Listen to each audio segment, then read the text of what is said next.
ফিরহাদ হাকিম, সিদ্দিকুল্লাহ চৌধুরী বা জাভেদ খানের মতো তৃণমূল নেতাদের সন্তানের সংখ্যা কত ও তারা কোথায় পড়াশোনা করেছেন, এই নিয়ে প্রশ্ন তুললেন রাজ্য বিজেপির সভাপতি শমিক ভট্টাচার্য। সংবাদ মাধ্যমের সঙ্গে কথা বলার সময় শমিক ভট্টাচার্য বলেন, আমরা বলেছি যদি মুসলিম ভাইয়েরা আমাদের ভোট নাও দেন তাহলেও আমরা পশ্চিমবঙ্গে তৃণমূল কংগ্রেসের বিসর্জন ঘটিয়ে দেব। পশ্চিমবঙ্গে যারা মুসলিমদের সেন্টিমেন্ট নিয়ে রাজনীতি করেন তারা একবার চিন্তা করুন তাদের বাড়িতে সন্তান সন্ততির সংখ্যা কত। আর নেতা যারা আছেন ফিরহাদ হাকিম, সিদ্দিকুল্লাহ চৌধুরী, জাভেদ খান, এদের সন্তান সন্ততির সংখ্যা কত ও কোথায় পড়াশোনা করেছেন, কে তাদের ছেলে মেয়েদের মাদ্রাসায় পাঠিয়েছেন, মানে কেউ কি তাদের ছেলে মেয়েদের মাদ্রাসায় পড়িয়েছেন? একজন মুসলমান নেতার নাম বলুন সারা ভারতবর্ষে যার ছেলে মেয়ে মাদ্রাসায় পড়েছে।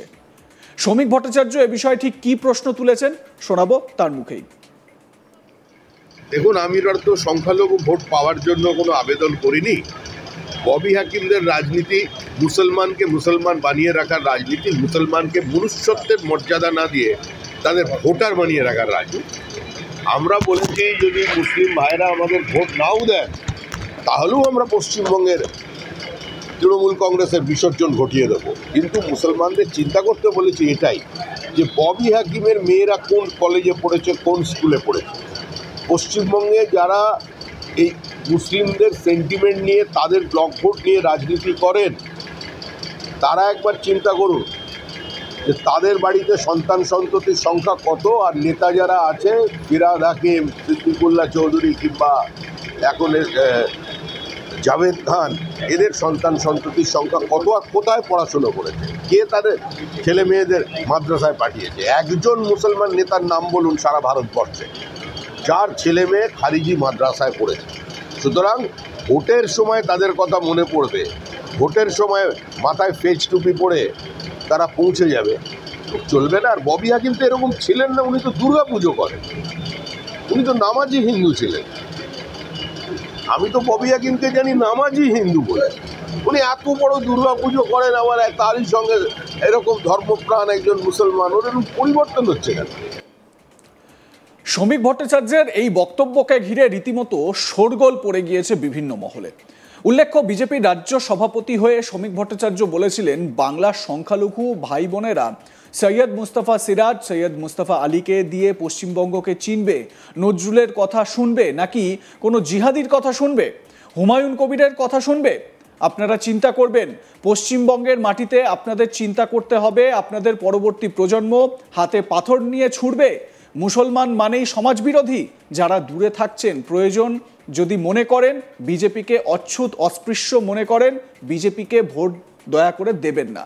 কিন্তু আয়নার সামনে দাঁড়িয়ে নিজেকে প্রশ্ন করবেন, গত 3 বছরে পশ্চিমবঙ্গে যত মানুষ জানে শেষ হয়েছেন তার মধ্যে মুসলমানের সংখ্যা কত।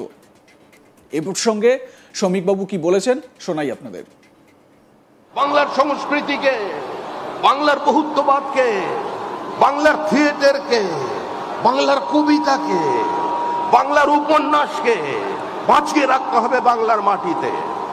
বাংলার সংখ্যালঘু ভাই বোনেরা যারা সৈয়দ মুস্তাফা সিরাজ, সৈয়দ মুস্তাফা আলী কে দিয়ে পশ্চিমবঙ্গকে চিনবে, এস ওয়াজেদ আলীর কথা তারা শুনবে, তারা নজরুলের কথা শুনবে না আপনার এখানে কোন উগ্রপন্থীর ভাষা শুনবে, হুমায়ুন কবিরের বক্তব্যকে গ্রহণ করবে? আপনারা চিন্তা করবেন।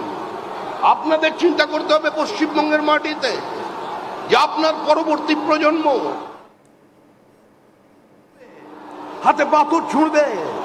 মুসলমান মানে সমাজ বিরোধী। দেখুন গ্রামগুলোর দিকে তাকিয়ে, মরছে মুসলমান, মারছে মুসলমান। কারা এই অবস্থা তৈরি করলো? যারা আমাদের ভোট দিচ্ছেন না, যারা আমাদের থেকে দূরে থাকছেন, আপনারা প্রয়োজন যদি মনে করেন বিজেপিকে অচ্ছুত অস্পৃশ্য মনে করেন, আপনারা ভোট দয়া করে দেবেন না। কিন্তু আপনারা আয়নার সামনে দাঁড়িয়ে নিজেকে প্রশ্ন করুন, গত 3 বছরে পশ্চিমবঙ্গে তার মধ্যে মুসলমানের সংখ্যা কত? 90% মুসলমান। মরছে মুসলমান, মারছে মুসলমান। আর তাদের পরিবার বলছে সিবিআই তদন্ত চাই। এই অবস্থা থেকে মুক্তি পেতে হবে।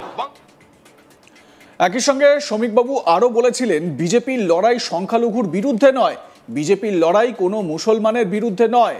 হ্যাঁ, আমরা লড়াই করছি আপনাদের বিরুদ্ধে, কারণ আপনাদের বাড়ির ছেলেরা যারা হাতে পাথর নিয়ে ঘুরছে, আমরা ওই পাথর কেড়ে নিয়ে সেখানে বই ধরিয়ে দিতে চাই।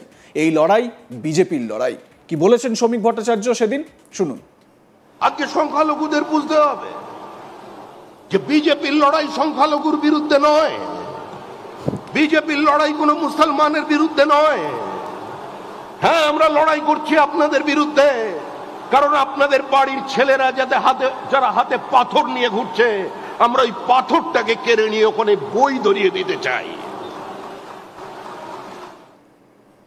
রাস্তায় নেমেছে, আমরা ওই তলোয়ার কেড়ে নিয়ে তাদের হাতে কলম ধরিয়ে দিতে চাই। এই লড়াই বিজেপির লড়াই, এটা পশ্চিমবঙ্গে বিজেপি করে দেখা। আমরা চাই দুর্গাপুজোর বিসর্জনের মিছিল আর মহরমের মিছিল একই সঙ্গে একই রাস্তা দিয়ে একই সময় হেঁটে যাবে। কোনো সংঘর্ষ নেই, কোন রাজনৈতিক সম্প্রীতির বিভাজন নেই। পশ্চিমবঙ্গকে বাঁচাতে হবে, এর বহুত্ববাদকে বাঁচাতে হবে, এই মাটিকে রক্ষা করতে হবে, আর তার জন্যই দরকার একটা শক্তিশালী ভারত ভূখণ্ড। বিজেপির নতুন সভাপতি হওয়ার পর, মানে বঙ্গ বিজেপির নতুন সভাপতি হওয়ার পর থেকেই সংখ্যালঘু ভোট বা সংখ্যালঘুদের উদ্দেশ্যে একাধিক বার্তা দিয়ে চলেছেন শ্রমিক ভট্টাচার্য। এবং যে অবস্থানটা বিরোধী দলনেতার ক্ষেত্রে আমরা দেখতে পাচ্ছি, বিরোধী দলনেতা বিভিন্ন সময় যেরকম তার বক্তব্য রাখছেন, শুভেন্দু অধিকারীর বক্তব্যের সঙ্গে তিনি তার নিজের বক্তব্যের কোনো অমিল খুঁজে পাচ্ছেন না বলেও জানিয়েছেন। ঠিক যেরকম শুভেন্দু অধিকারী বলেন না যে আমরা মুসলমানের ভোটে জিতিনি, বা মুসলিম মানুষ বা মুসলিম ভোটাররা বিজেপি বিধায়কদের বা সাংসদদের ভোট দেননি, ঠিক সেই রকম শ্রমিক ভট্টাচার্যও বলছেন যে মুসলিমরা ভোট না দিলেও তৃণমূল কংগ্রেসকে একদিন বিজেপি উৎখাত করবেই। আর এই কথা বলতে গিয়ে তৃণমূল কংগ্রেস মানে শাসক দলের যে মুসলিম মুখ রয়েছে, মুসলিম নেতারা রয়েছেন, যেরকম ফিরহাদ হাকিম, জাভেদ খান, তাদের প্রসঙ্গ উত্থাপন করেছেন। তাদের সন্তানরা কোথায় পড়াশোনা করেছেন, তারা কিভাবে জীবনযাপন করেন, তাদের কিভাবে জীবনশৈলী কীরকম, লাইফস্টাইল কীরকম ইত্যাদি, এই বিষয়গুলো বলার কথা, এই বিষয়গুলো বলতে চেয়েছেন সাধারণ মুসলিম ভোটারদের, যাদের বাচ্চারা বা ছেলেমেয়েরা মাদ্রাসায় পড়াশোনা করেন, যাদের রোজ দুবেলা দুমুঠো খাওয়ার জন্য হাড় ভাঙা পরিশ্রম করতে হয়। শ্রমিক ভট্টাচার্য আরও বলছেন যে এই লড়াই মুসলিম জনতার সঙ্গে বিজেপির লড়াই নয়, বা সংখ্যালঘু মানুষের সঙ্গে বিজেপির লড়াই নয়, যারা পাথর হাতে তুলে নিচ্ছে তাদের হাতে বই তুলে দেওয়ার লড়াই, বলছেন শ্রমিক ভট্টাচার্য। আপনাদের মতামত কি এ বিষয়ে জানাতে ভুলবেন না। দেখতে থাকুন আজ তাক বাংলা, সাবস্ক্রাইব করুন আমাদের ইউটিউব চ্যানেলটি, বেল আইকন প্রেস করুন নোটিফিকেশন পেতে।